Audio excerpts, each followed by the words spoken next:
Patuloy ang investigasyon ng pambansang pulisya sa kaso ng kidnapping sa mga foreign national sa bansa.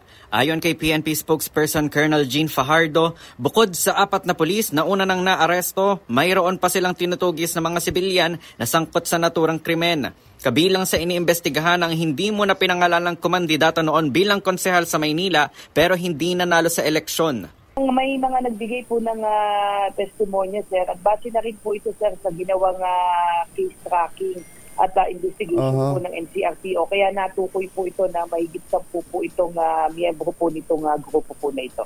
Bukod dito, tinutugis pa rin ang itinuturong utak ng sindikatong sangkot sa kidnap for ransom. Ayon kay Fajardo, ang person of interest ay kinilalang si Marion Badando alias Boss Mike na siya umanong tumutukoy kung sino ang kanilang kikidnapin. Mababatid na naaresto na ang 4 na pulis na kabilang sa grupong dumukot sa 3 Chinese national at 1 Malaysian national noong Hunyo 2 sa kahabaan ng Taft Avenue.